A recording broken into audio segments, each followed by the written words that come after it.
Magandang buhay! A blessed Sunday sa ating lahat and welcome sa ating Sunday online fellowship. Ayan, and welcome ka dito. We always do this every Sunday. By the way, ako si Renz, isang negosyante and a follower of Christ. We do this every Sunday consistently, no, as our way of giving back and giving glory to God, no?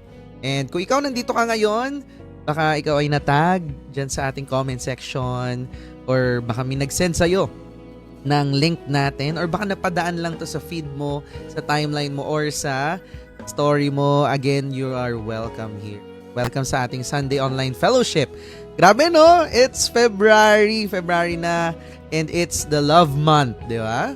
Pero syempre habang maraming naghahanap ng pagmamahal sa mundo, gusto kong ipaalala sa inyong gabi ang pinakatunay, ang pinakadakila at hindi nagbabagong pagmamahal ay yung galing kay Lord.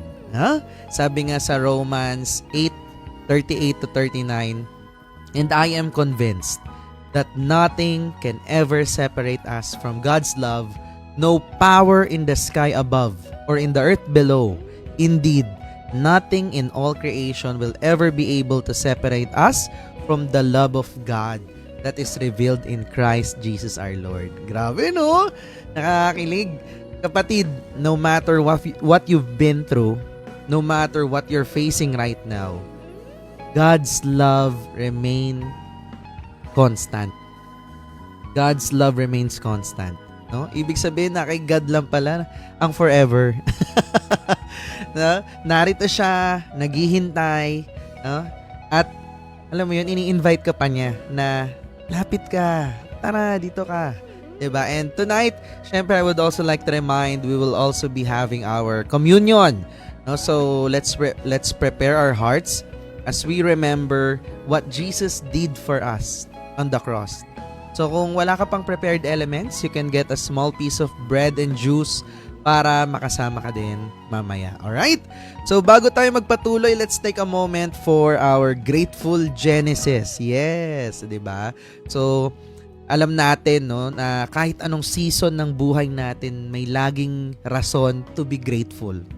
Ako, personally, nagpapasalamat ako kay Lord no, sa mga nangyari itong linggong to. Ang daming revelations, ang daming new skills, ang daming new people, ang daming niyang pinapakita sa atin. No? Especially, we've ended the month strong.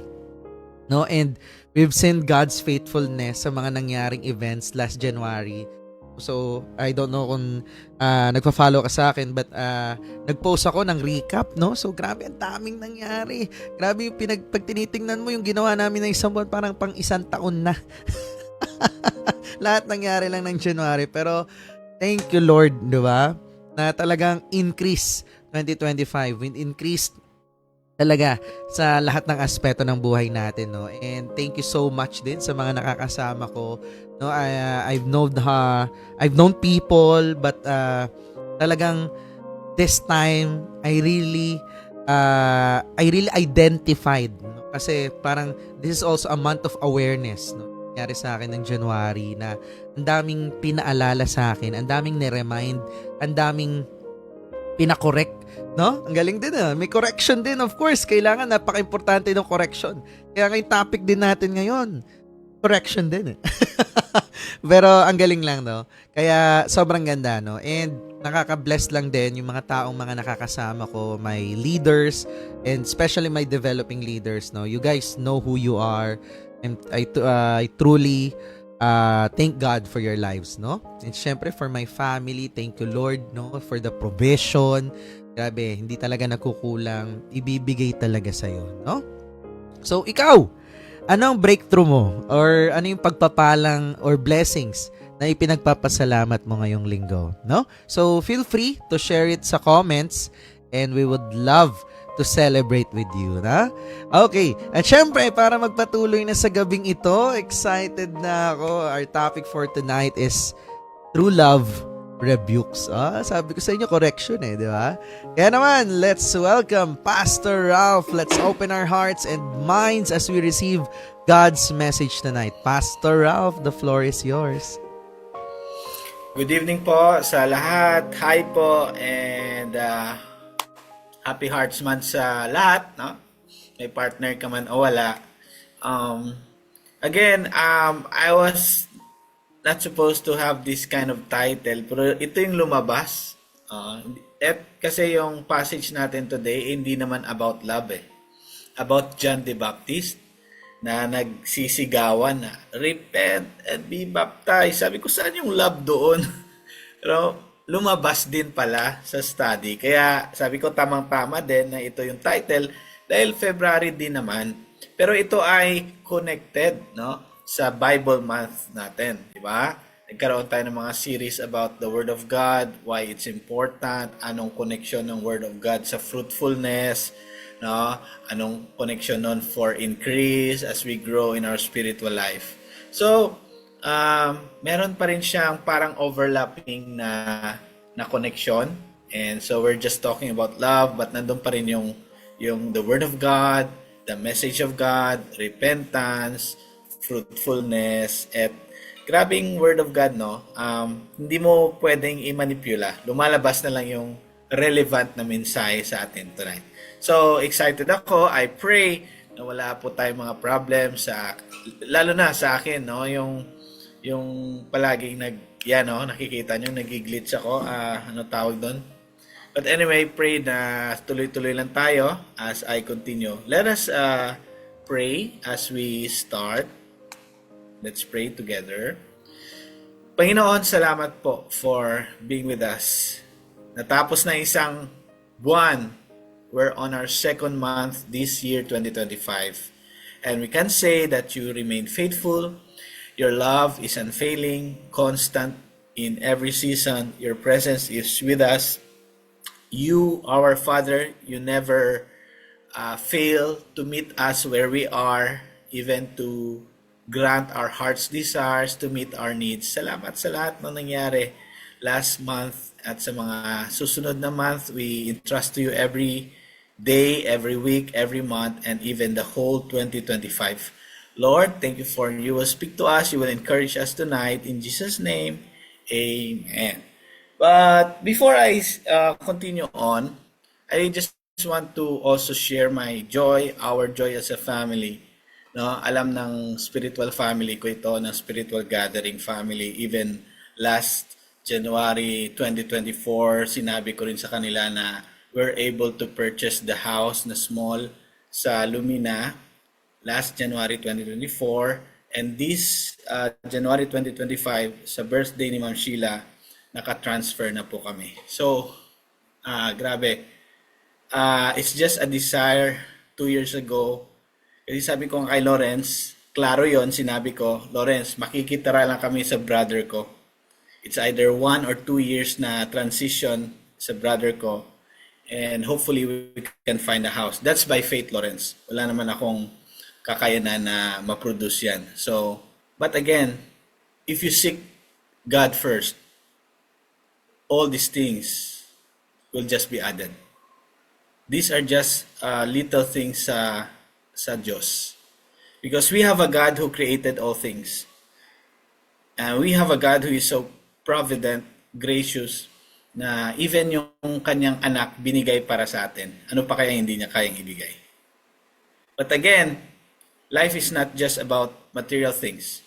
Sabi ko nga, Lawrence, yung bahay na binigay ni Lord sa amin, maliit lang yon. Pero anong prayer ko, alam mo? Prayer namin ni Ma'am Sheila, that house will harvest souls. Because it's not about the size of the house. It's about, will that be an asset in the kingdom of God? Whatever you have, house, computer, cell phone, are you harvesting souls using your computer, using your cell phone, using your house, using your car? Na even sa car ni Lawrence, nakaka-share kami ng gospel dyan. Amen. So, amen. Lahat dapat ng meron tayo, asset for the kingdom of God. Hindi lang asset for earning money. Always remember that.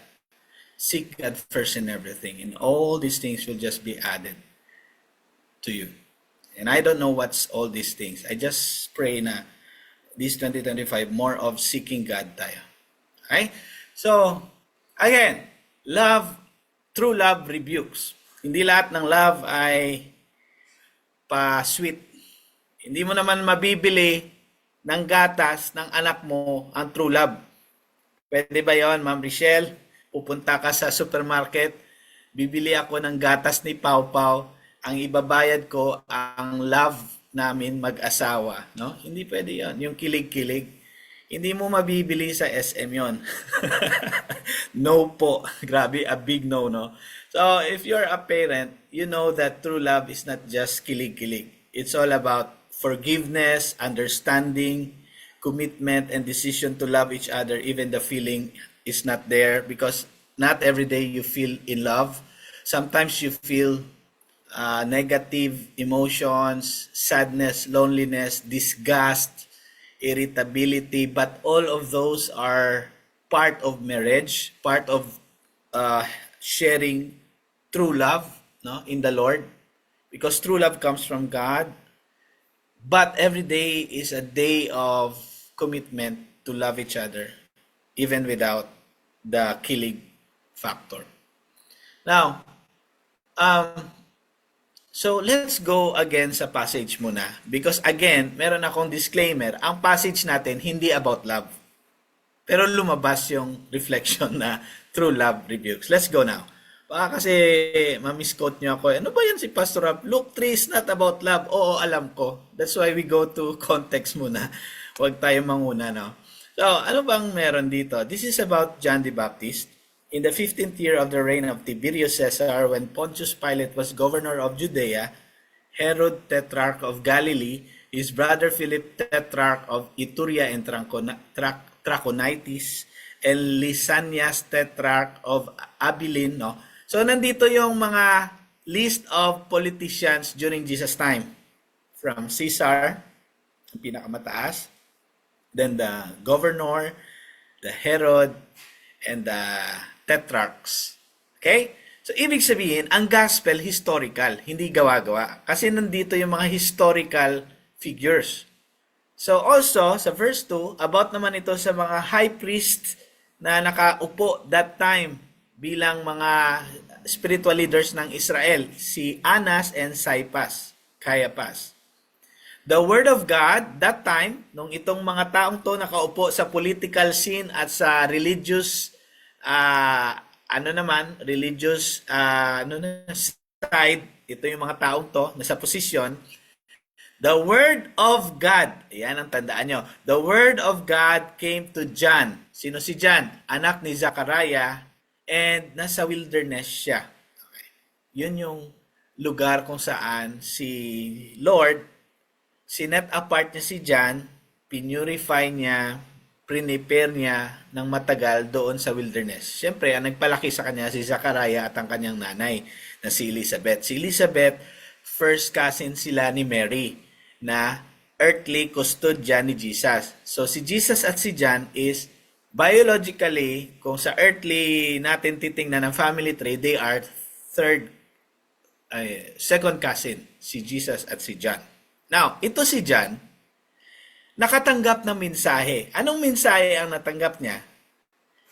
Ang natanggap niyang mensahe is ito yung pinipreach niya. Kasi sinabi dito sa verse 3, John went into all the country around the Jordan, no, paikot-ikot around the Jordan. Anong preaching niya? Ang preaching niya is a baptism of repentance for forgiveness of sins. Yun yung preaching niya. Ang preaching natin, a baptism of repentance for the forgiveness of sins. Ito yung preaching ni John. For sure, until today, hindi ito nagbago, ha?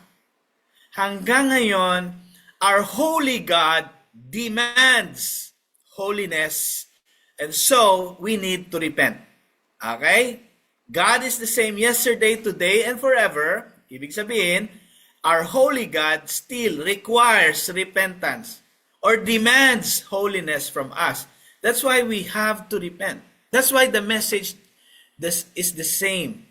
Ito yung preaching na natanggap ni John kay God sa wilderness, sa desert. At ito yung pinipreach niya during Jesus' time. This time, nasa 30 years old na si John. Si Jesus din, nasa 30 years old din. So, dito pa lang, may mensahe na tayo. Ma'am Richelle, Lawrence, may mensahe na. Ano yon? like John, ang pinipreach dapat ng simbahan at ng bawat Kristiyano is we preach baptism of repentance for the forgiveness of our sins. Hindi tayo i-forgive ni Lord because He is holy kung hindi tayo mag-repent. Okay? Walang forgiveness kung hindi mag-repent. Kung hindi tayo magsisi at magbago. Magsisi sa kasalanan. Bakit alam nating may kasalanan? Kasi may standard si God. May panukat. Yon, ang mga ngayon, marami ng mga tao, alam mo yan Lawrence, Ma'am Michelle, na hindi na naniniwala kay God. So, sinasabi nila, bakit ako mag-repent? Sino ba yung si God mo? Paano mo nalaman na siya talagang dapat sinusunod? Okay, ganun na ngayon mag-isip ang mga postmodern na mga tao. Na ang truth ngayon binibend na. At hindi na based sa Bible. Ni hindi na sila nagbe-base na kanilang judgment and interpretation of truth based sa history. Kahit sa history na lang. Kasi even ang history ngayon, minsan, iki-question na rin. Pero sa atin, bilang Christian, our basis of standard is our holy God. That's why we know we have to repent. Because we are not holy. Si Pastor Ralph hindi po holy. Kailangan ko pong mag-repent sa aking mga kasalanan. Every day, nagkakasala tayo sa isip, sa puso, sa salita, sa gawa, sa ugali. Okay? Bakit? We have a holy God. And without the Holy Spirit in our lives, hindi tayo kailanman makaka-obey kay God. We need the Holy Spirit for us to obey. That's why we need to receive Jesus. We have to believe in Jesus. Naintindihan niyo? So dito pa lang, anong dito? Anong connection ng true love rebukes? Dahil mahal ni God ang mga tao. Even si John, gusto niya na magbago ang mga tao. Gusto niya i-save ang mga tao. Di ba? Tama? That's why we tell them the truth. And the truth hurts. So, unang-una pa lang, meron na tayong truth from here. Preaching a baptism of repentance. Bilang Kristiyano, number one, we should always remember we are preaching, this is the truth, a baptism of repentance. Huwag na nating i-distort ang truth. Anong mensahe natin? We preach the gospel. Anong klaseng gospel? Merong repentance. Ang problema, alam mo, kaya ang mga delikadong church ngayon, Lawrence at Ma'am Michelle, alam nyo ang pinakadelikadong church ngayon? Actually, hindi ako masyado takot sa mga obvious na ungodly and mga satanist church. Hindi ako masyado natatakot kasi alam ko, obvious yun, mali yung tinuturo. Di ba? Ang pinakadelikado, yung nagsasabing Christian sila, pero dinidistort ang mensahe. Paano? Ganito yon. Imbis na i-preach nila ang baptism of repentance, ang sinasabi nila, okay lang yan. God loves the sinner, but He hates sin. Okay. Narinig nyo yan? Disclaimer po, hindi po yan biblical teaching. That's wrong theology. Pag sinabi mo, okay lang yan, God loves the sinner, but He hates the sin. That's not preaching a baptism of repentance. Parang, ang nangyayari, Lawrence, ano yung parang iniiwasan mo? Anong tawag sa Tagalog? Yung imbis na i-confront mo, parang gumaganon ka. Anong tawag doon? Parang umiiwas konti, parang binibend. Ayaw mo i-confront. Sa Tagalog, ano yung confront? Ano yung confront? Sasabihin lang, komprontahin. Ganon tayo eh. Yung English gawin lang, konfrontahin. At napapansin nyo ba? At itong nakakatakot, mas dumadami ang members ng churches na ganito na parang hinihilot-hilot pa ang truth. Parang nahihiyang sabihin, Brad, sis, mali yan. Parang iniiwas. Anong tawag doon sa Tagalog? Pero anyway, let me lead you na mali talaga ang theology na God loves the sinner and He hates the sin. Mali yun. Kasi if you look at Psalm verse 5, chapter 5, Psalm 5, okay, sabihin na natin Psalm 5, verses 1 to 7, pakibasa from verse 1. Listen to my words, Lord. Consider my lament. Hear my cry for help, my King and my God. For you, I pray.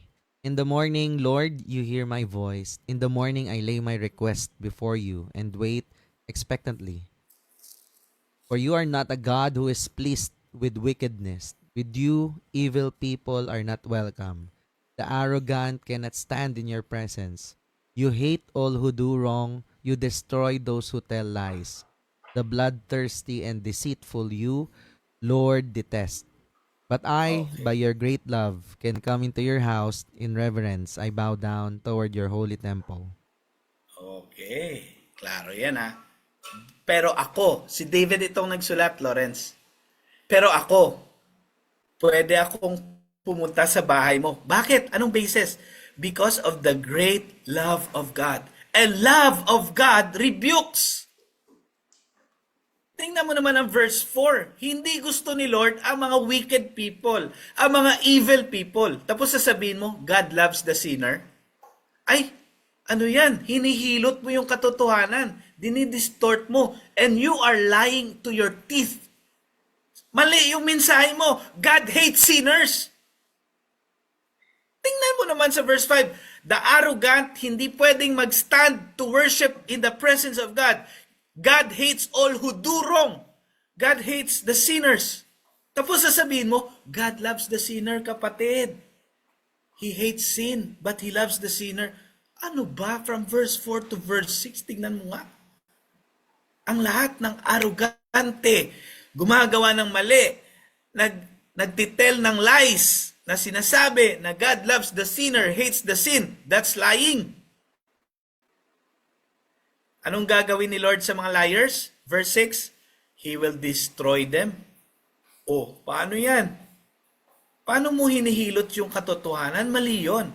Pati yung mga mamamatay tao, bloodthirsty and deceitful, mapanlin lang, ayaw ni Lord sa kanila. Gets niya? But you, O Lord, by your great love, ako, Panginoon, sabi ni David. Kasi alam ni David, makasalanan din siya. But, because of your great love, pwede akong pumunta sa house mo at in reverence, in respect, I will bow down. I will submit to you. Okay, now again, true love rebukes. That's why the message of the church doesn't change. We still preach a baptism that requires repentance. Hindi pwedeng, sige na, huwag ka na magbago. Tanggap ka na ni Lord. Ibabaptize na kita kasi nakatapos ka na ng 10 lessons eh. Attend ka na sa retreat. Sige, pwede ka na magbaptize kasi matagal-tagal ka na rin sa church eh. Ha? Ano ba ang mga basis natin sa baptism? Ano? Dahil ba matagal na sa church? Dahil ba sikat yan? Dahil ba influential yan? Dahil ba mabait siya? Ganun ba? No? Ang basis sa church is when the person believes in Jesus Christ and repents from his sin and with all his heart, he acknowledges that Jesus Christ is his Lord and Savior. That's it.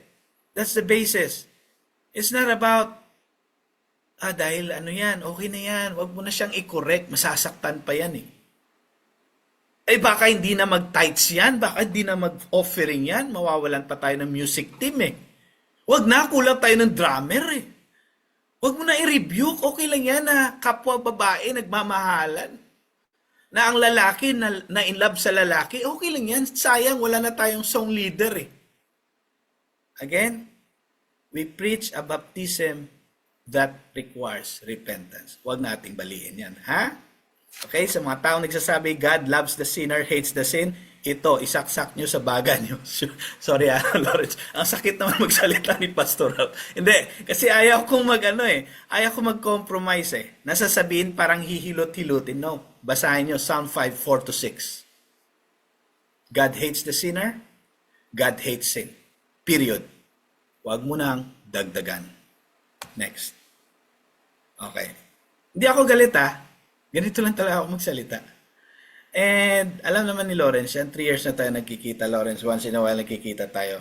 Hindi naman ako nagbago sa online, hindi rin ako nagbago sa face-to-face eh. Mahirap naman kung plastic ako, Lawrence, no? Iba ako sa online, iba pa ako sa face-to-face. No, ganito talaga ako. Mm.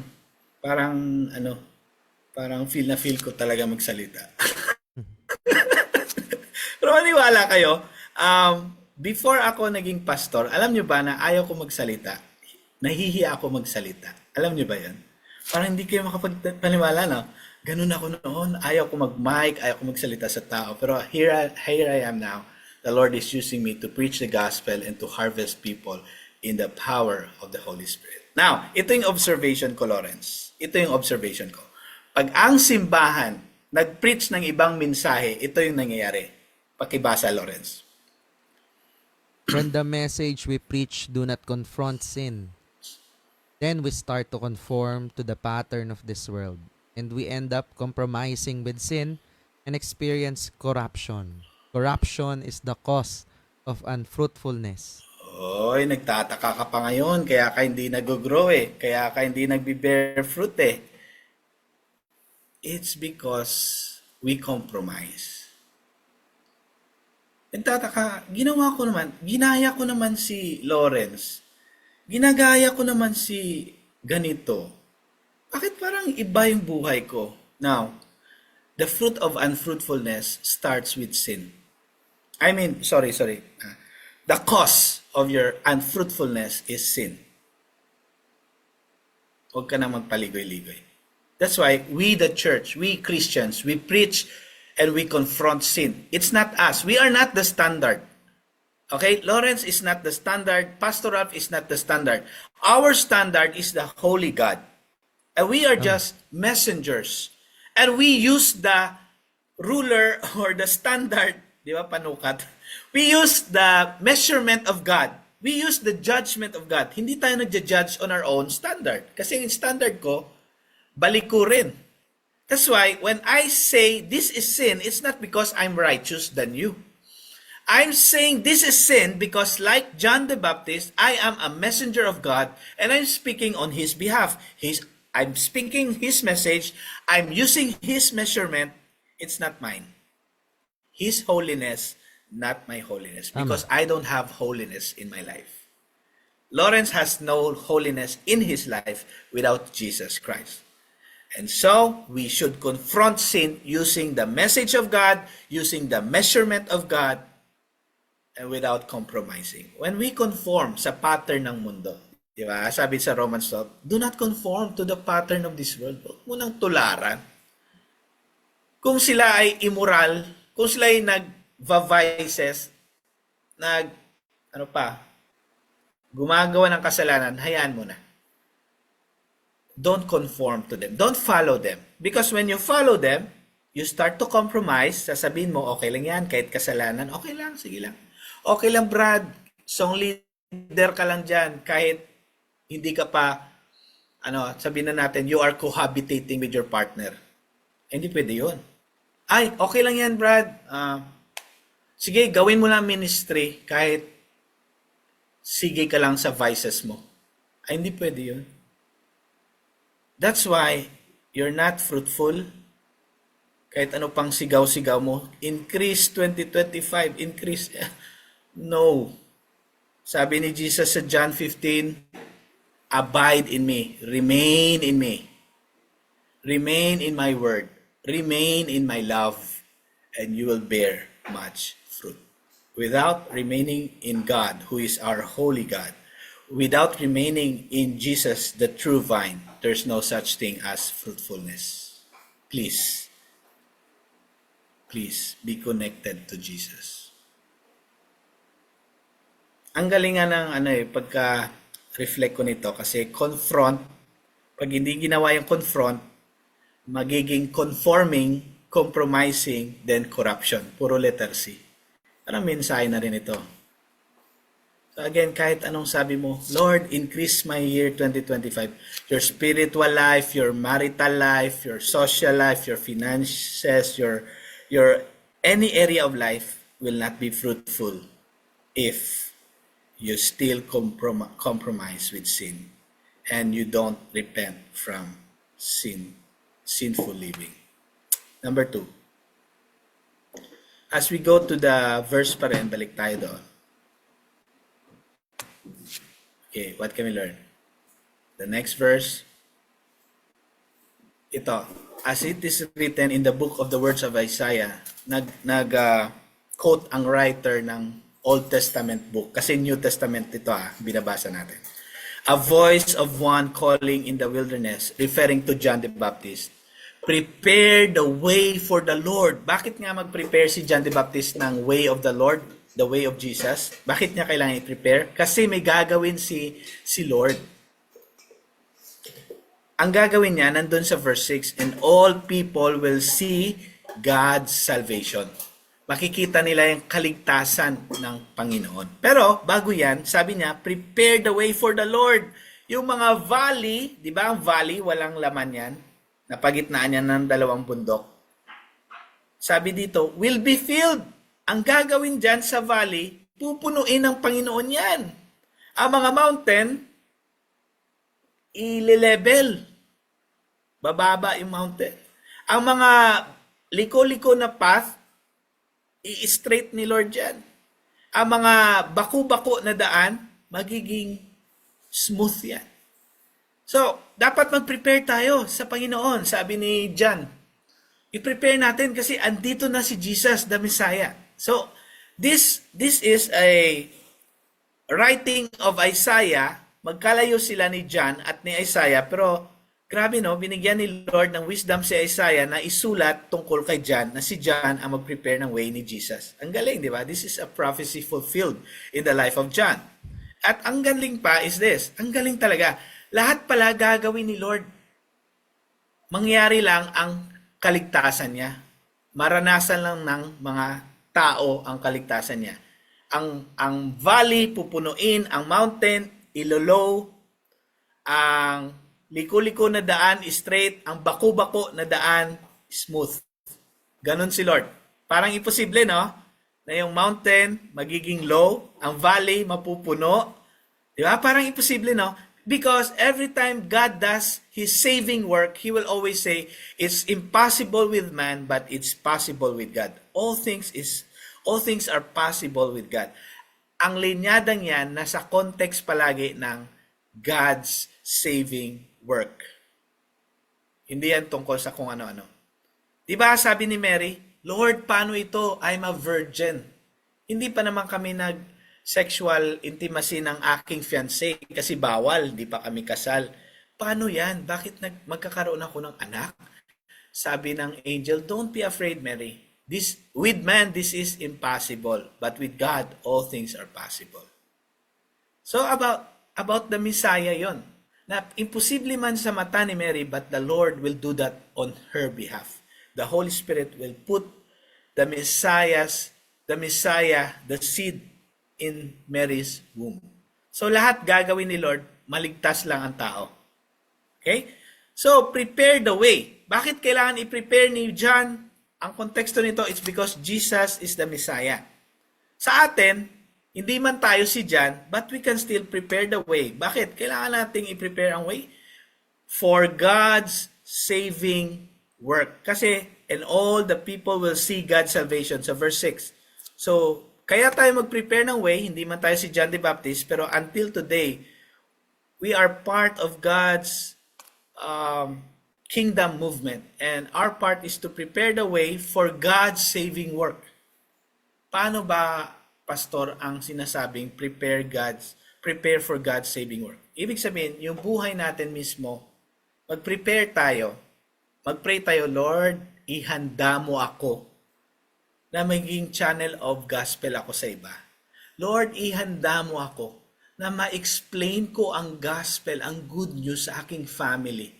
Lord, i-empower mo ako na matulungan ko ang friend ko na makakita ng Savior, which is you, Jesus Christ.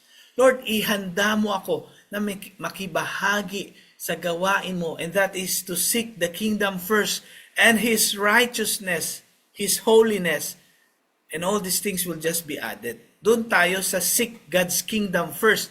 Yun yung i-prepare natin ang sarili natin. Doon tayo makibahagi. Hindi yung sa all these things, hindi natin bahagi yun. Si Lord John ang gagawa nun sa buhay mo. Diba? ang mga prayer request natin 2 years ago na shinare ko sa iyo, Lawrence. Lord, sana magkaroon ng church. Meron na. Lord, sana maraming ma-harvest. Nangyari yon at nangyayari pa. Lord, sana magkaroon din kami ng sarili naming bahay. At least maliit lang. Meron na rin. Lord, sana may fund na rin kami para maghanap ng building. Meron na rin. 536,000 as of last week. We just seek God's kingdom first. That's our role. That's where we prepare. And here, all these things will be added. It's God's work. It's not yours. The moment you focus on the other thing, yung, i-add ko to sa life ko, kulang pa. I-add ko to, siguro kulang pa. The more you add something to your life to satisfy your longings, hindi mangyayari yun. You'll just be more irritated, disappointed, frustrated, unsatisfied. Kasi nag-focus ka na sa add eh. Lord, gusto ko to, gusto ko to, gusto ko to. Kaya kadaming problema eh. Kaya ang dami mong iniisip eh. Nag-focus ka sa add. No, your focus should be the kingdom of God first. Seek it. Saan ba? Sino ba ang nangangailangan ng gospel? Saan ba dapat puntahan? Sino ba dapat puntahan? Sino ba dapat ang sharean? Yun yung ating part. Yung add, hindi yun sa'yo. It's God's. Huwag mong baliktarin, kapatid. Kaya pray for God's saving work. Kasi gagamitin ka ni Lord. Sabi ko sa inyo noon, ayaw kong magsalita. Hindi ko gift magsalita. Pero ito ako ngayon. Hindi ko ma-imagine ano ako noon 20 years ago. Hindi ako ganito. But I just prepared myself to be used by God. Do you want to increase? Prepare yourself this year, 2025, to be used by God. Huwag mong baliktarin, please. Kasi yung ginagawa natin, we use God. Mali. You should be used by God. Hindi yung used God. Maraming Kristiyano, kuno, ginagamit si Lord. Baliktad. Imbes na sila yung gamitin ni Lord para maraming maligtas, isa kanila nang gagamit kay Lord. Sorry kapatid, hindi mo kayang gamitin si Lord. Ikaw ang gagamitin ni Lord. But most of us, we try to use God for our own selfish desires. Tapos, i-blame pa siya pag hindi nangyari at hindi niya binigay. We're trying to use God. Mali! Baliktarin mo. Let God use you. And you will experience the multiplication in your life.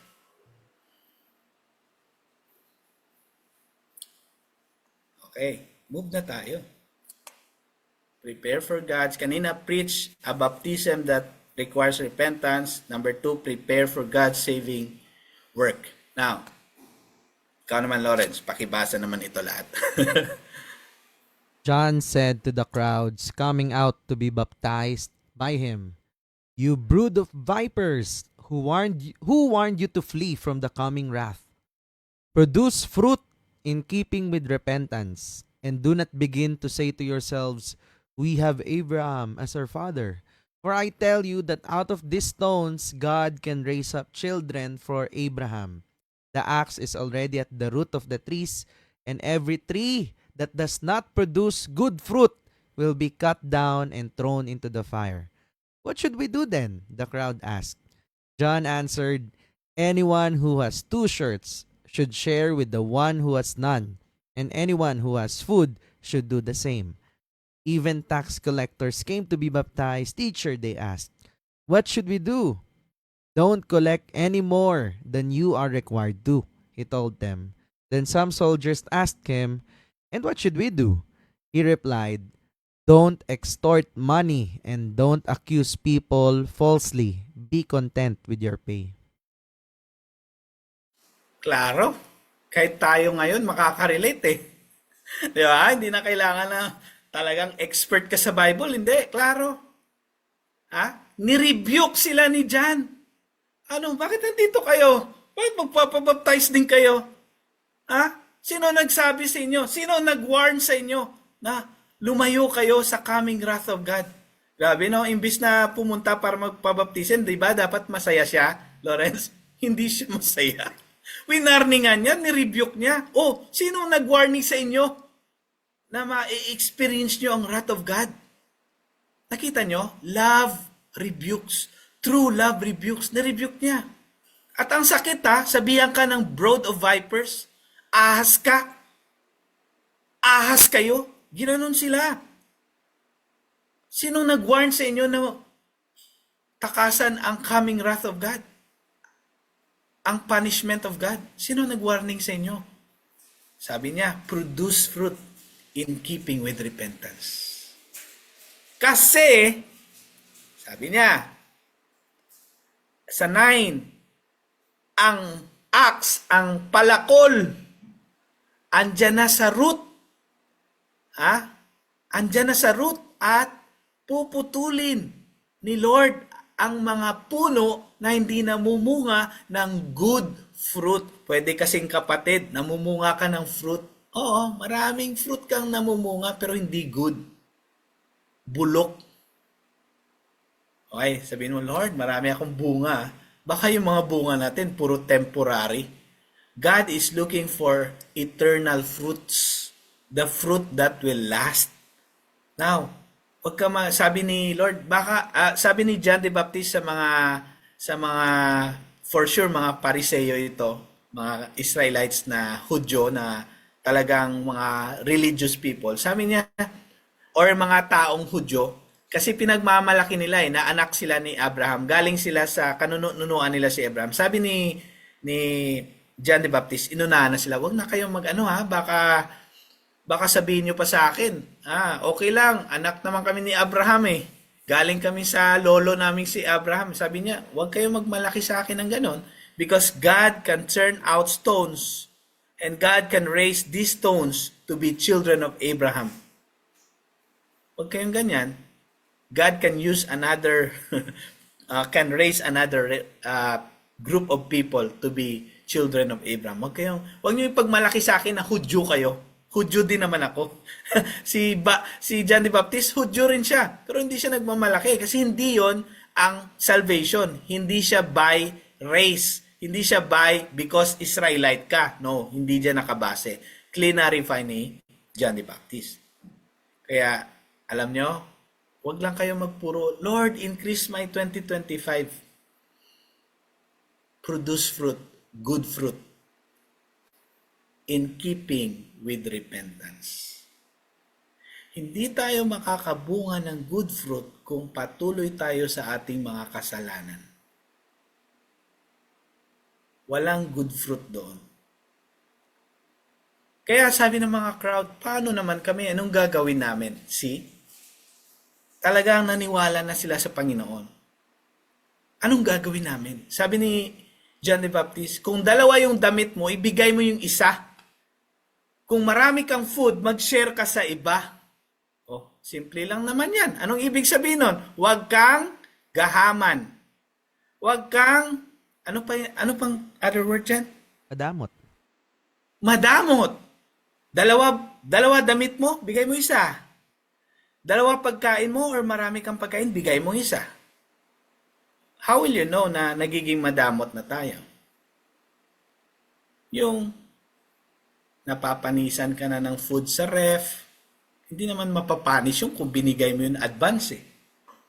Nagtatabi masyado, Pas, no? Nagtatabi yung parang, masyado. Yung may safety ka. Parang takot tayo magutuman, di ba? Takot maubusan. So, maubusan pa, yun. Hindi naman mapapanis yung kung shiner mo yun eh. No? Tapos reklamo ka, ang dami kong nilalaban. Bigay mo.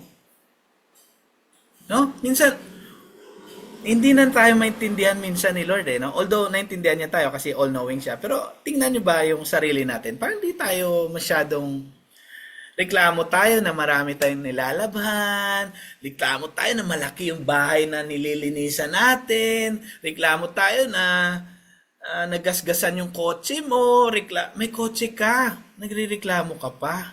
May bahay ka, nagrereklamo ka pa. Ano ba to? Ang dami kong huhugasan. May plato ka, may pagkain ka. Yung iba wala talaga. No, imbis na magpasalamat tayo, wala. Puro pa tayo reklamo. Kaya ano no, malalaman mo rin if you are bearing good fruit. You are controlled by the Holy Spirit. You are satisfied with God, with His presence. That's why temporary things, material things are just secondary to you.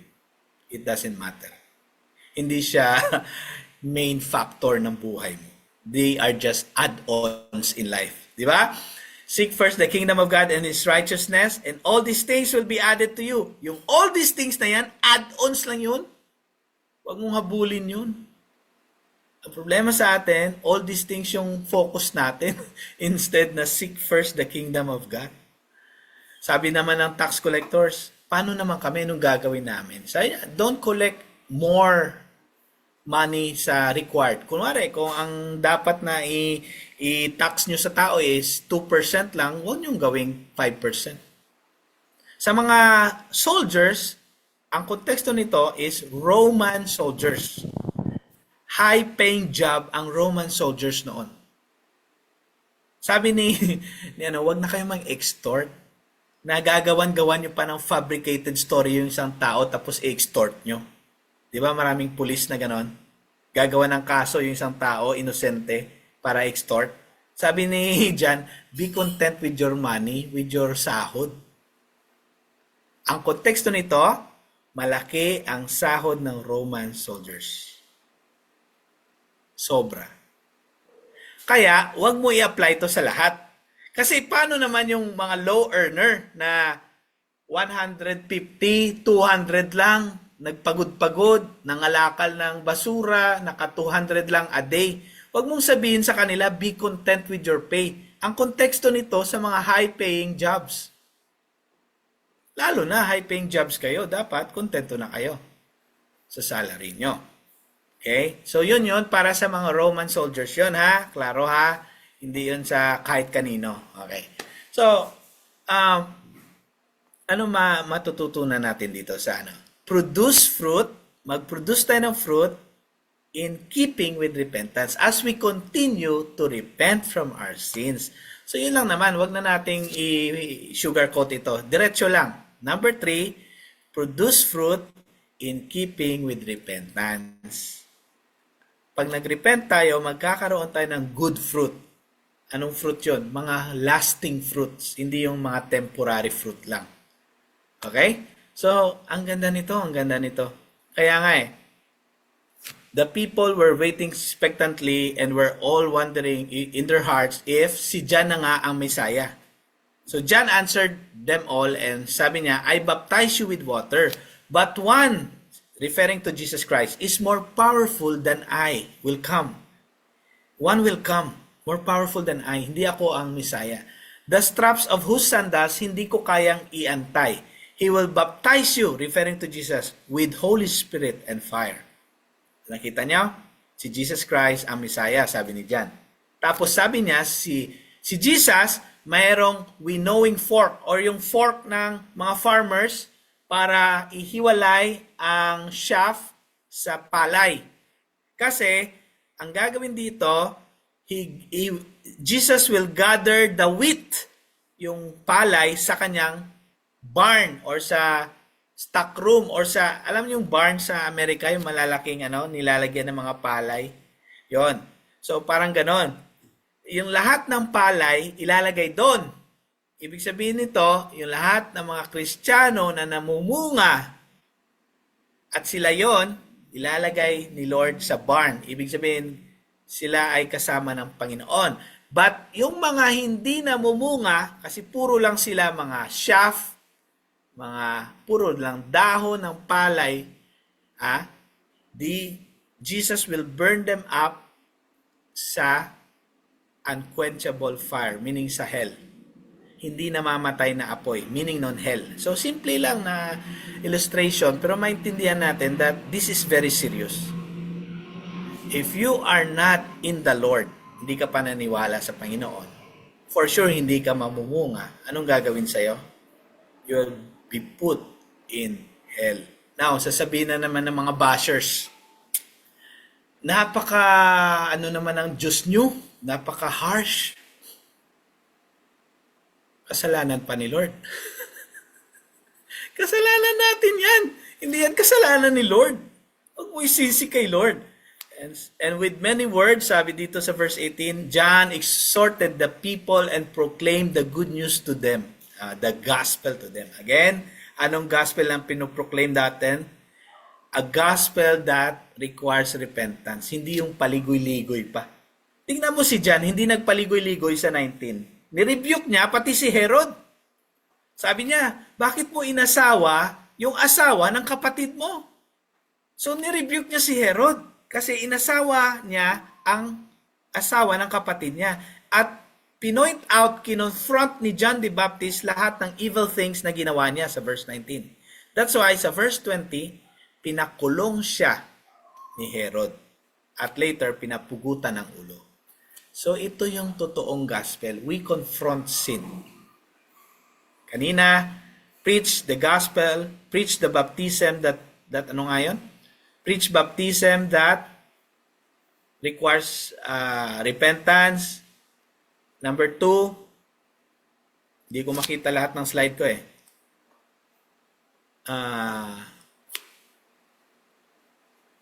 Paki-review na lang. Preach baptism. Number 1.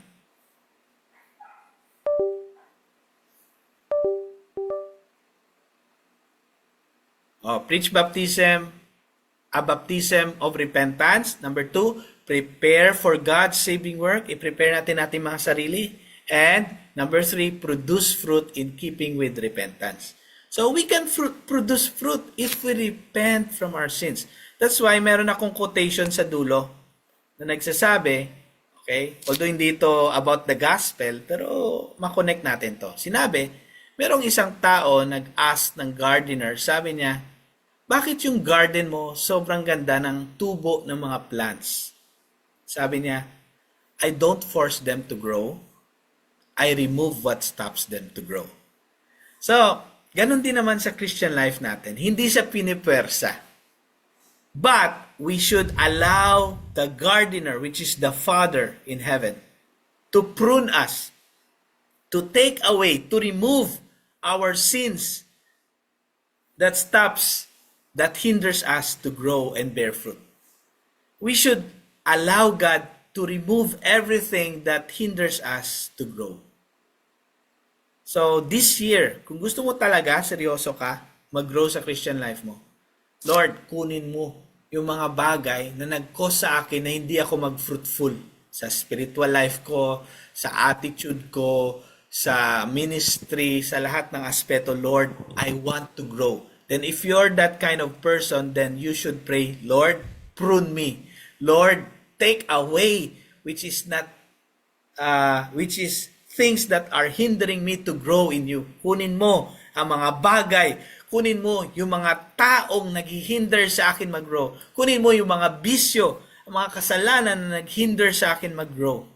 Kunin mo yung mga bagay na imbes na mag-share ako ng gospel, na papahiya ka pa sa testimony ko, Panginoon, Lord, itama mo yung mga mali sa buhay ko. So that when I speak the message, hindi na ako magpaligoy-ligoy pa. I can confront sin right there and there and tell people, repent and be baptized in the name of Jesus. Ganun dapat tayo. Huwag tayo magpaligoy-ligoy. Ang tama, ginagamit natin ang katuwiran ng Diyos, ang holiness ni Lord, ang righteousness ni Lord, ang siyang sukatan, yun ang standard, yun ang mensahe. Hindi natin binabali yun. We have a holy God and we proclaim a gospel that requires baptism. Hindi pwedeng yung, okay lang yan. Sige, pabaptize ka na kahit nagpapatuloy ka pa sa ganitong gawain. Hindi pwede. We should be firm. Lord, sana when I preach, I will not paligoy-ligoy pa. I will confront sin. I'm not perfect. But Lord, I know you are my Savior. You are the one who cleansed me and is continually cleansing me every day as I repent from my sin. Lord, clean my heart so that I can proclaim the gospel also to others with a pure heart. So God bless you all. Again, true love rebukes. And si Lord mismo, i-rebuke tayo kung may mali sa atin.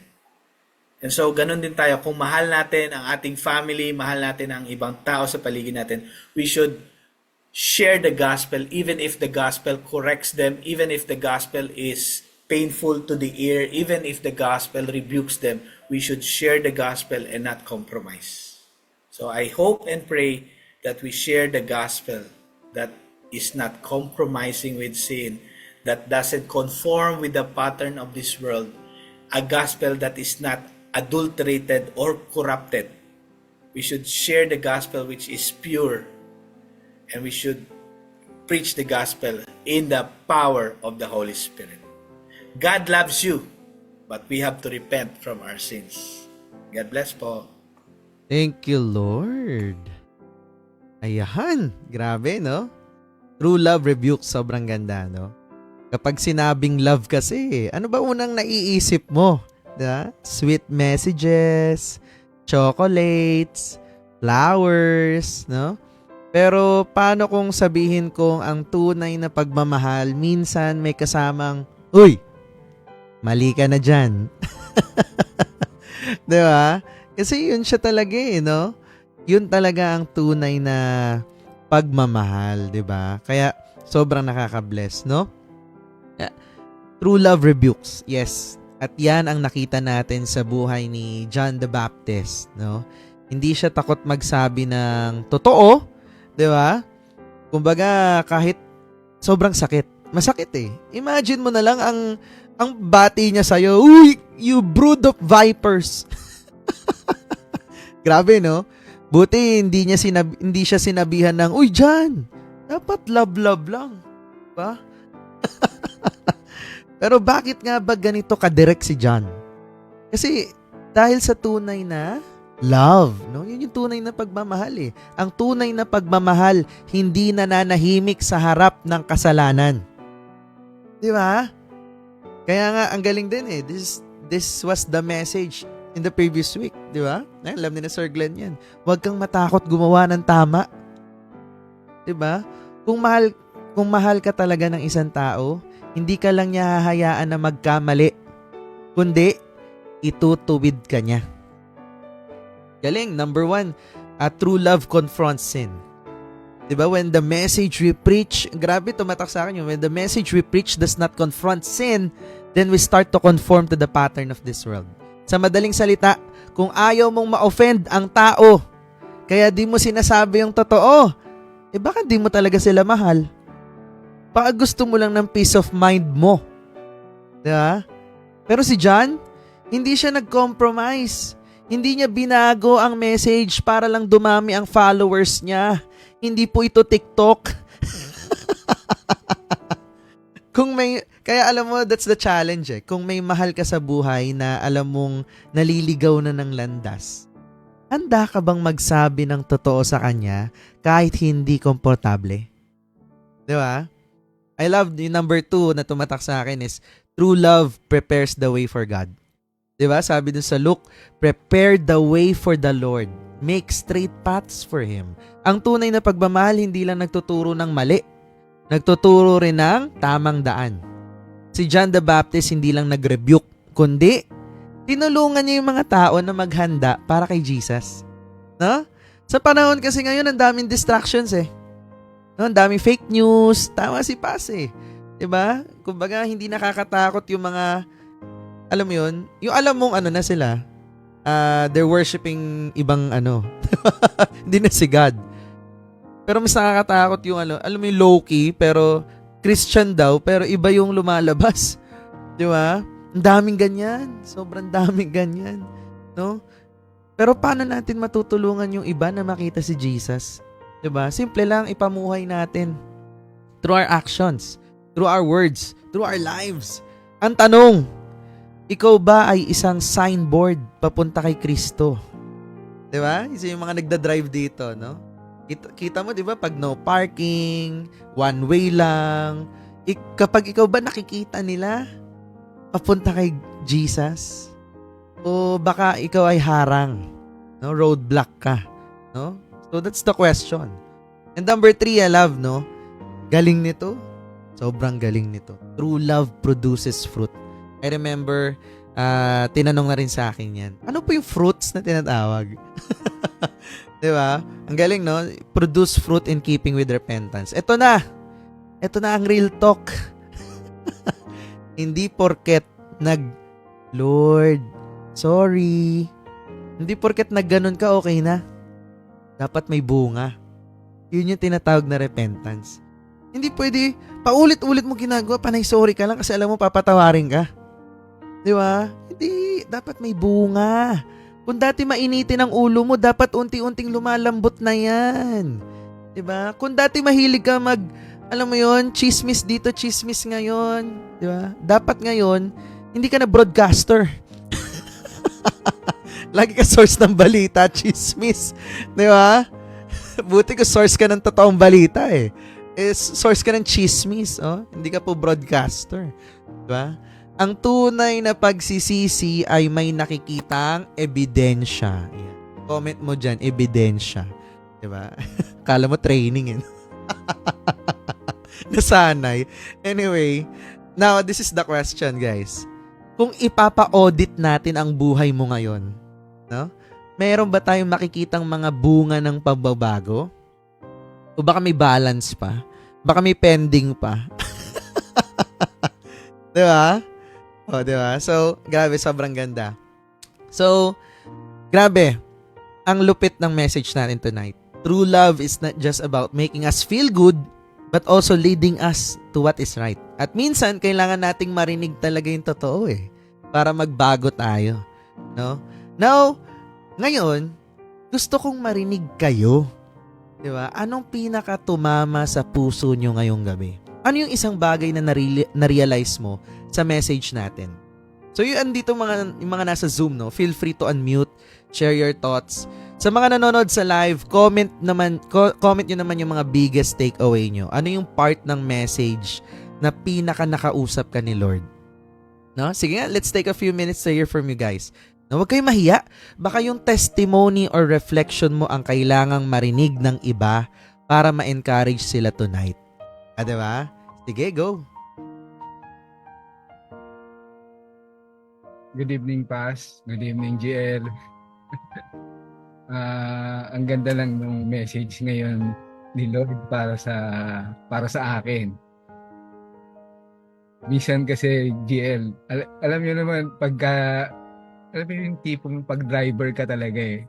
Pag nagde-drive ka, may tendency talagang nawawala ka sa nagiging tawag doon, mainipin. Lalo na pagka sobrang bagal lang nasa harap mo. Nawawala yung yung pasensya. Minsan nakakapagsalita pa rin ng talaga eh, ng masama. Na even si Mrs. inaawat ako pagka nagsasalita ako ng kung ano-ano. Sasabihin ko, ang bagal kasi. Ikaw yung tipong kating-kating ng tumapak ng gasolina.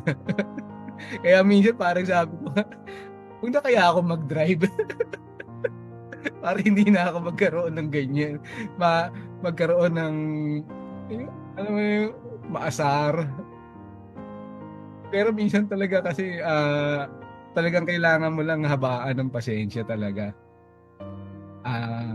Wag dalhin yung init ng ulo sa kalsada kasi wala rin namang mangyayari.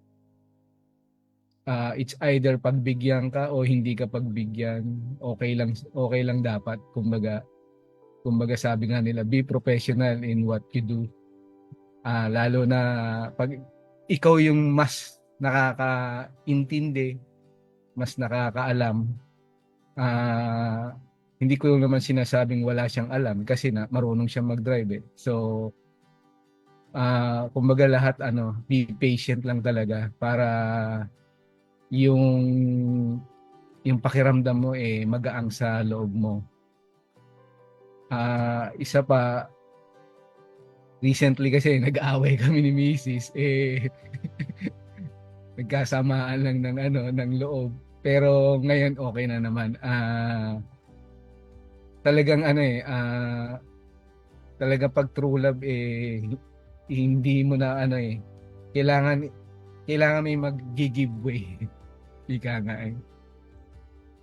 Hindi lang puro taker ka lang Kailangan giver ka rin talaga.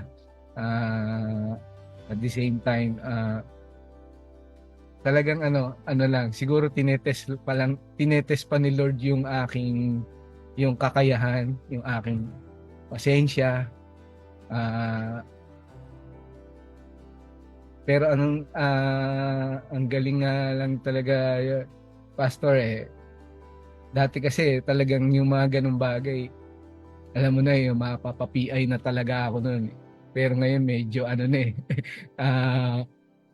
nai-eliminate na kahit papaano yung mga ganung bagay. Kaya ang laki kumbaga sa akin, para sa akin, ang laki talaga ng impact ni Lord sa akin. Kasi nga, yung ganung bagay dati, akala ko, natural lang talaga Kasi, kumbaga, nakasanayan sabihin, minsan, pag sinabi mo, parang natutuwa pa yung ibang kaibigan mo, pero hindi pala dapat ganon. Tsaka nga, recently, may pinuna akong doon sa proseso namin dito sa barangay na alam kong, sabi ko nga nananalo tayo pero parang medyo may mali doon sa proseso na ginagawa natin. Kaya hindi pa rin maganda. Hindi naman kami ang nag-number 1. Number 4 lang kami doon sa kasi nga sabi ko nga, kaya tayo nag-number 4, hindi tayo align doon sa heart and kumbaga yung align doon sa proseso nung dapat gawin. Kumbaga tayo may paliko ng konti kasi hindi yun yung prosesong ginagawa namin. Kaya siguro talagang hindi inalaw ni Lord na manalo kami kasi nga may mali doon sa proseso.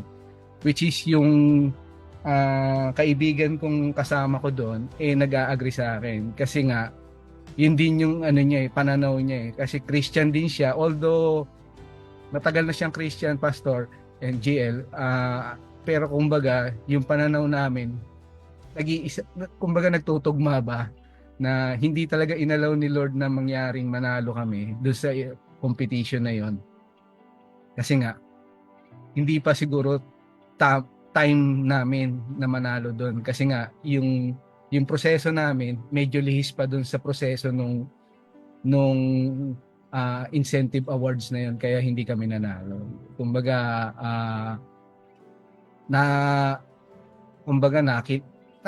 tawag doon, na-recognize lang kami pero nung makita nga namin yung mga nanalo, sabi ko, kaya sila nanalo dahil yung ginagawa nila naka-align doon sa programa. Kami hindi ganoon. Kaya siguro tamang inggit lang kami. yun yung Pero ang galing lang talaga ni Lord kasi hindi niya talaga inaalaw yung manalo yung alam mo na, hindi naman masama pero hindi niya inaalaw talaga kung ano yung nasa programa. Kasi ito yung program so dapat sumunod ka doon sa kung ano man yung criteria. Kumbaga, pag hindi ka sumunod doon, hindi ka nga mananalo. Mare-recognize ka pero hindi ka nanalo, di ba? Parang sayang lang yung effort. Since yung mostly nga nung mga kasamahan ko, yung pinupunto ko ayaw nila, hindi na lang din ako nagre-react ng kasi definitely sila makakalabang ko parang susunod na lang ako, sige, kung yan ang gusto nyo, pero sinabi ko nga sa kanila, huwag kayo umasa manalo, hindi tayo mananalo dyan, definitely sabi kong ganun, dahil hindi i-allow yan ni Lord na mangyari sa atin. Kahit yung kapitan namin nagugulat doon sa mga sinasabi ko parang ganun. Kaya lang sabi ko nga, it's your call. Kumbaga, hindi naman Bigyan nyo na lang si Kap ng tamang isip, Lord, na desisyon na kung paano niya gagawin at itatama yung mali namin. Yan lang, GL. Salamat, Pastor. Thank you. Galing. Tama, no? Ganyan din ako dati sa mainitin sa pagdadrive. Pero kapag talaga babad ka kay Lord, tumataas yung hindi professional no? I call it compassion. No, yung kumbaga nandun ka na rin sa part na bakit kaya siya ganun? Ano kaya pinanggalingan?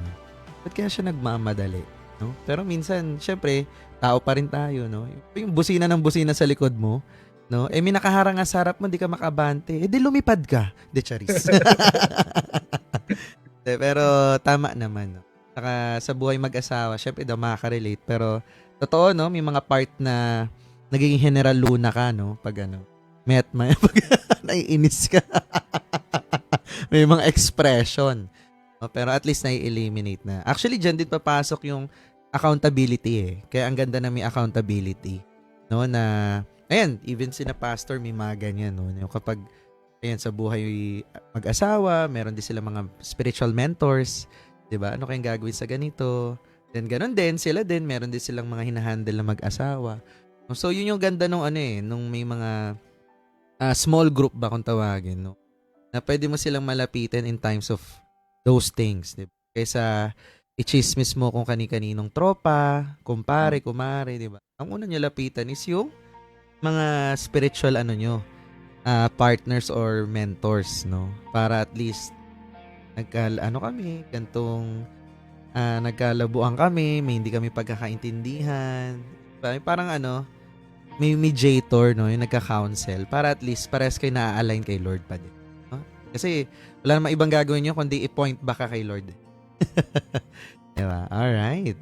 Meron pa ba gusto mag-share? Wala na. Magandang Yes po. buhay po. Yes. Yan. Sige, go. Ikaw pala si JC Wholesaler. Hello, Pastor. Magandang buhay po. Ngayon ko lang din nakita, Jello. Karating ko lang po kanina sa church.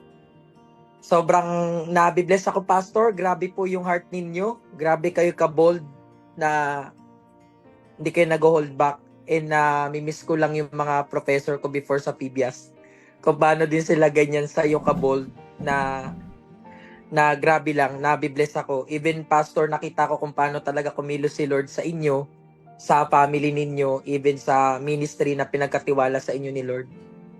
Kita ko, Pastor, na buhay si Lord kung paano niya provide lahat ng yun dahil tapat ka kay Lord. Kaya nga sabi ko kanina, nag-reflect agad ako ilang level na ba na yung commitment ko kay Lord? Lalo na Jello nung Friday, di ba nalita ko? Di ba may nangyari ng Jello? Tapos nag-chat ako kay sa kanya, na sabi ko, malilate po ako, ganyan-ganyan. Sabi niya, okay lang naman kahit di ka pumunta. Ganyan-ganyan. So, talagang na-test yung ko. Kasi ako, Pastor, I commit na kay Lord na nung pumasok 2025, sabi ko, Lord, ayoko nang mag-isip pa pag ministry o business, ministry na agad. Ayoko nang mag-isip nung ganun, Pastor. And sabi ko, kailangan ko na mag-grow sa gantong part. Sabi ko, yang-iyan na ako sa kay Lord, di ba? Parang ang dami ko ng yung reward sa heaven na yun naman talaga yung pinaka-goal. At doon naman talaga tayo lahat. Pero mas nagiging priority pa yung iba. Kaya nga, ang galing lang, Pastor, ni Lord sa buhay mo kung paano ka, Pastor, naging bold sa amin to rebuke din us by the power of the Holy Spirit talaga. Ako, Pastor, yung pinaka-take away ko, naabutan ko po yung sa number 2 na. So, nag-take down notes po ko rito. Number 1, yung mag-increase ka na lahat, wag mo lang i-increase. Wag mo kakalimutan yung pag-increase mo kay Lord. At the end of the day, we need to go back to Him pa din. To His word, to His promise. No, na grabe ko, grabe lang. So, maraming salamat dun sa part na yun, Pastor, na si Lord lang talaga. No? Bonus yung mag-increase ka sa ganito, bonus yung mag-increase ka sa finances or what.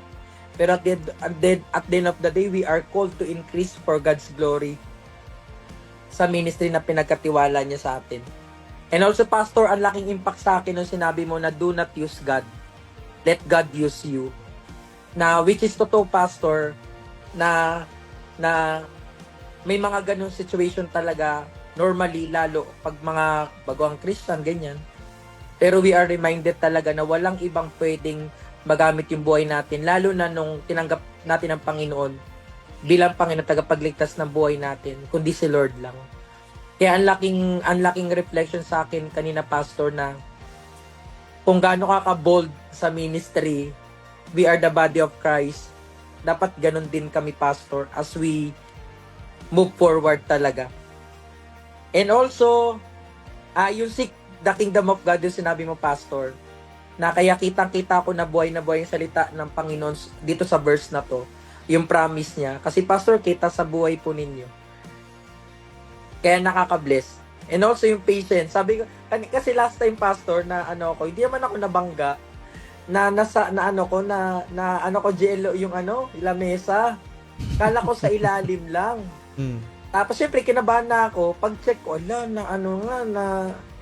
nasira. Tapos sabi ko, wala, may kotse eh. Kaysa naman kaysa naman mainis. May nagasgasan ka? Hindi naman GL. Sira talaga, as in sira. So, ang papalitan talaga ang papalitan yung buong harap. And yan din, Pastor, yung tinakil namin kanina sa Leviticus. Yung yung pag may galit na galit sa'yo, ano yung response mo, ano yung maging stand mo, ano yung dapat mong gawin. So, maraming salamat, Pastor. Praise the Lord po. Galing. Praise God. Glory to God, no? Natitest tayong lahat. Lahat tayo tinitest every day. Amen. Tama. Kaya pala si... Pastor, dagdag ko lang din po, meron akong reflection na ginagawa kung gaano ako naging faithful kay Lord ng buong buwan. May assessment ako, Pastor. Thank you, Lord. Ganyan. May assessment ako, Pastor. And kita ko talaga, thank you, Lord. Maraming salamat, Pastor, sa prayers. And happy birthday po kay Ma'am Sheila. Thank you. Happy birthday din kay Joanna. Ma'am Joanna, happy birthday. See you sa Thank you SG. Praise God. Grabe. Lahat tayo. Kaya pala sabi ni Paul sa Corinthians ba yun? Love is patient. Okay. Yun, ang pag-iibigan natin sa Panginoon is patient. Number 1 na requirement. Love is patient. Definition ng love pala is patience. May sasabihin si Joanna, kanina pa to. Yun. Di po ako masyadong naka-attend kasi sa tagal ko na pastor dito sa Singapore, naligaw pa ako kanina. Kasi maaga po kasi kami natapos. The birthday ko nga po ngayon, so nag-celebrate kami ng mga friends ko.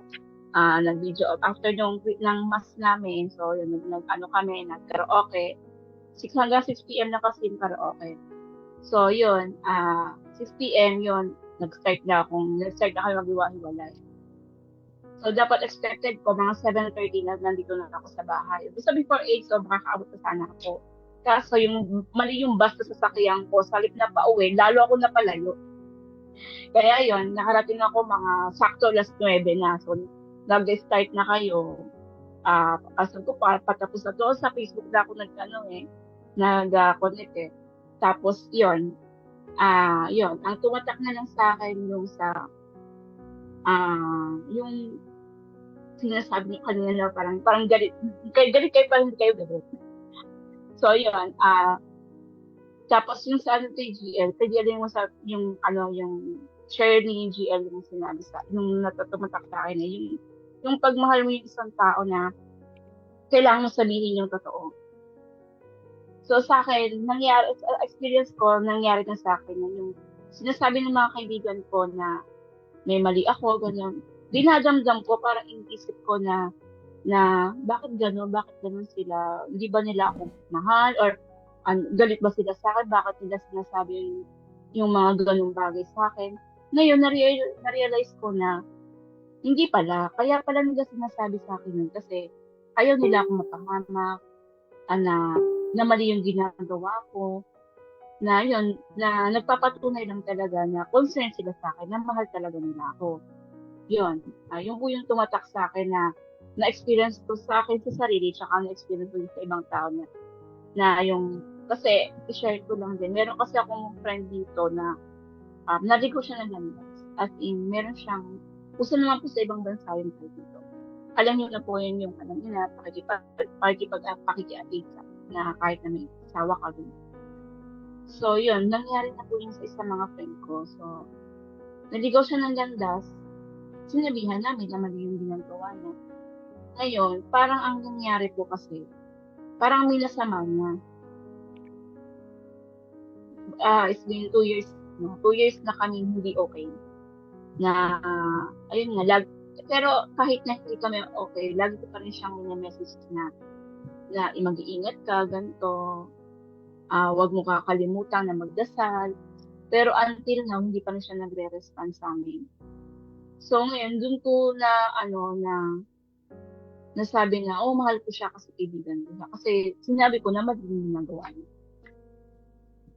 Tapos, yun, ano pa ba? Ayun, sa simula din po, Pastor, na nag-start ako na mag-connect dito kay Lord, ang daming naging changes na nangyari sa akin. Yun, dati, every time na magkakaroon ng, yung parang sagutan sa amin ng mga kaibigan ko, ang dali kong mainis, nagagalit agad ako, nagtatampo, ganyan. Ang haba pa ng time bago ma-release yung inis ko, yung galit ko. Pero ngayon, parang saglit na lang kasi, yung parang, dati kasi umaabot ng ilang days bago mawala yung galit ko or inis ko sa isang tao. Ngayon, minuto na lang maya-maya kakausapin ko na siya. Yung gano'n, kasi kanina kasi gano'n nangyari sa akin. Nainis ako doon sa kaibigan ko kasi, meron kasi akong pinagawa tapos hindi niya nagawa. So, kumbaga para sa parang tulong na lang din niya sa akin yun kasi toka-toka naman kami doon sa pag-ano ng food. So, parang nainis ako sa kanya, nagalit ako. Tapos, after na mag-meet kami, yun, parang nawala na din yung inis ko na that time na yun, napaisip ako, sabi ko, nawala agad. Natanong ko sa sarili ko kanina habang nandun kami sa room. Kasi kinausap niya ako. Kasi pag ganun talaga, alam ko sa sarili ko na hindi ko siya kakausapin. Ganun kasi ako dati. Pag nagagalit ako, hindi ko talaga siya kinakausap. So ngayon, ang nangyari yun, kinausap ko siya kaagad. Kinausap niya ako. Kinausap ko siya. So, pagkatapos namin mag-usap, doon ako napaisip. Sabi ko, galit ako sa kanya nainis ako sa kanya, bakit ko siya kinausap? Ayun, tapos, bigla ko lang na-realize sa preaching na yun, na ganun pala yun, na pag talaga nag-focus ka kay Lord, yung nakilala mo na si Lord, lahat ng bagay na hindi nangyayari sa'yo, mangyayari sa'yo. Katulad na lang ganun. Tapos kanina, share ko lang din, attend kasi ako ng preaching kanina. GLRS na nagpunta po ako dun sa Kalang. Di ba dati sa Harbor Front? Sa Bibo. Kasi kanina, hindi na ako makakaabot sa 9:30 sa Dalawa nga pala. first mass. Oo, dalawa po. 9:30 at saka 11. Yung 11 kasi medyo magagawal ako sa oras. So, 9:30 sana. Hindi ako nakaabot. So, nag-try ako sa Kalang. Bali kasi yun, 10:30 to 11:30. Maliit lang siya, pero okay naman.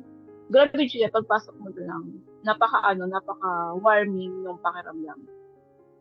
Ang babait ng mga tao, tapos, bago sila mag-start, magkakaroon ka pa ng parang,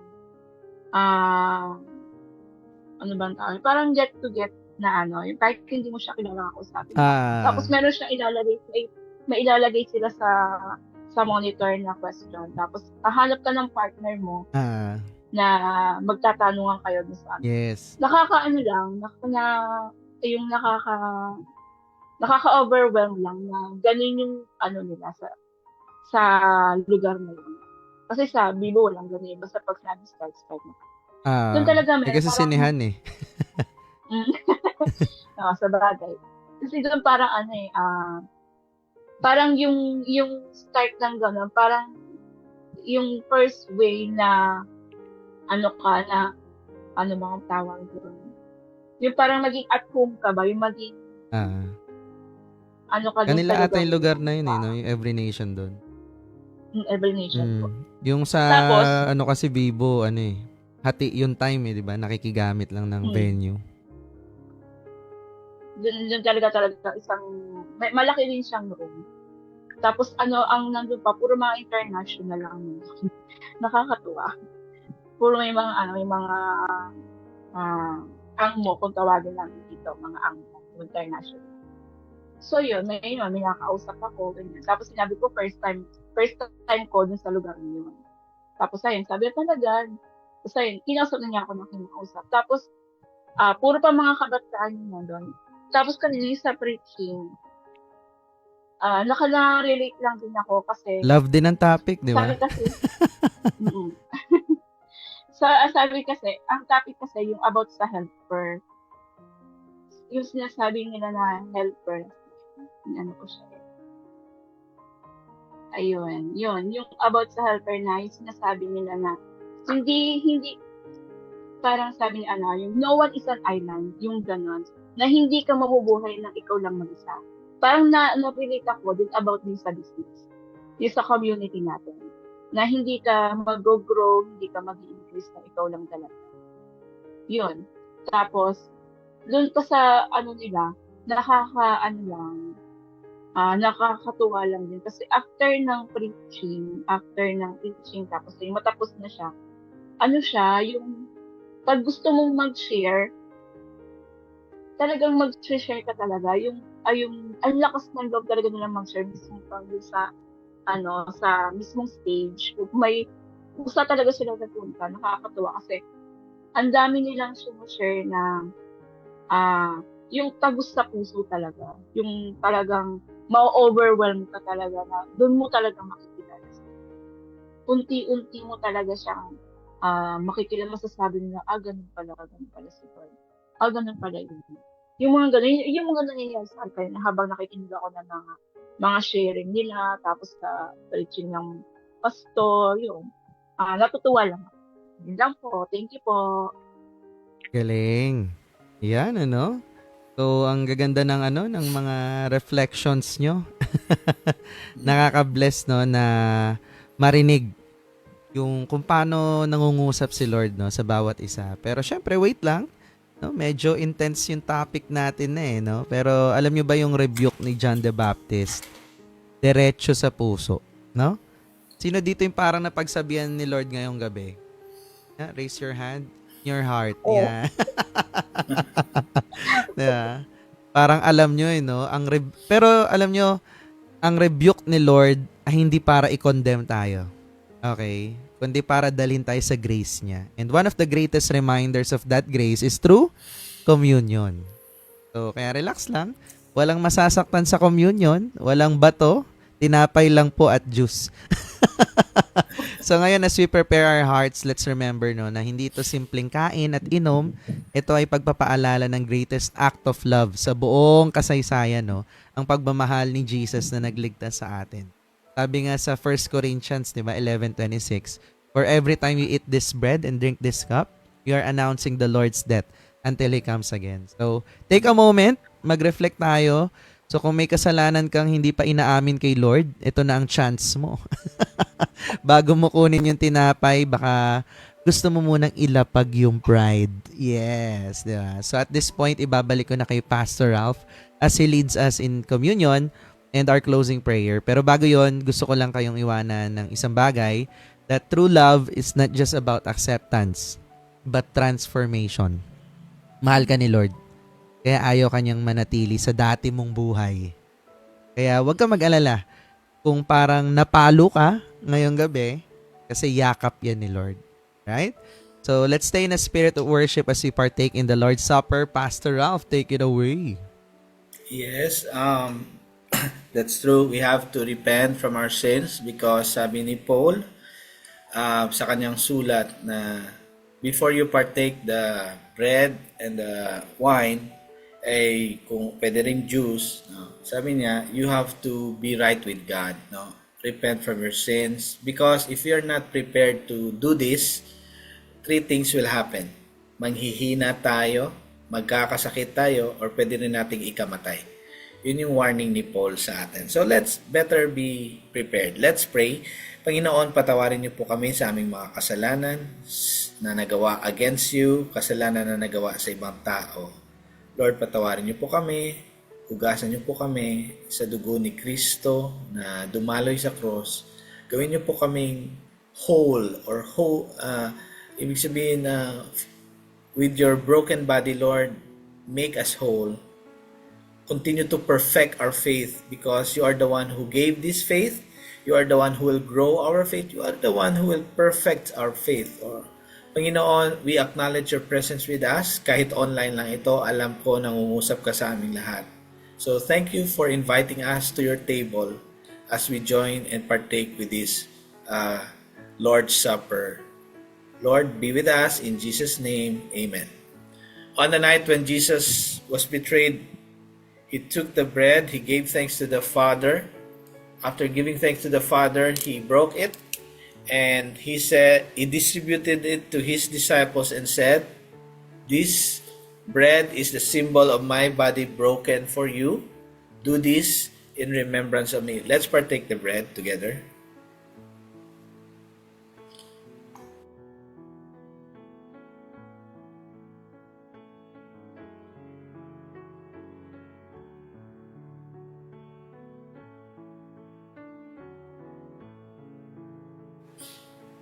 The same manner, Jesus took the cup, gave thanks to the Father, and said, "This cup is the symbol of my new blood, or the new covenant in my blood.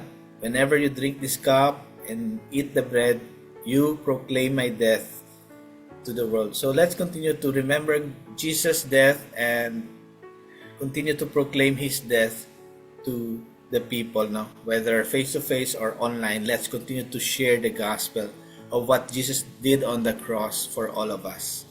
Let's partake the juice or the wine.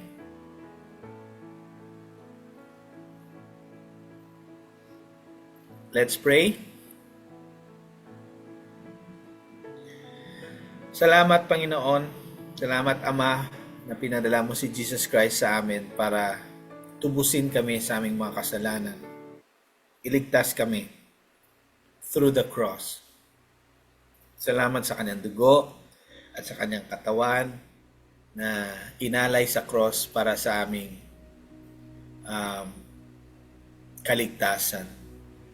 Lord, salamat dahil through your blood we were cleansed from our sins. Through your broken body we were made whole. Thank you so much for your presence is now with your children, lahat na naniwala sa iyo. Ang promise mo ay you will never leave us nor forsake us. Salamat sa mga papaalala sa mensahe, sa mga sharing tonight, at sa mga nakikinig, Lord. Pagpalain niyo po ang bawat isa. And now, as I declare the blessing of God, may the Father, His love continue to be experienced in your life. His unfailing, unconditional, and steadfast love be your portion. May the grace of Jesus Christ also be with you, and the peace of Jesus reign in your hearts and minds, and may the Holy Spirit, the presence of the Holy Spirit be with you always, give you peace, comfort you, and guide you, give you wisdom in every decisions. May this triune God bless you and make you a blessing to many others. In Jesus' name we pray. Amen and amen. God bless you all. Picture. Picture.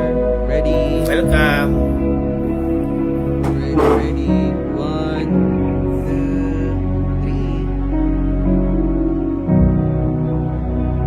Okay. Thank you, Pas. Okay na ba? Wala bang? Thank you, Pastor. Sir Jello. Glenn, God bless you. Mark, Joanna, happy birthday ulit. Lawrence, thank Happy you. birthday Ma'am po. Michelle,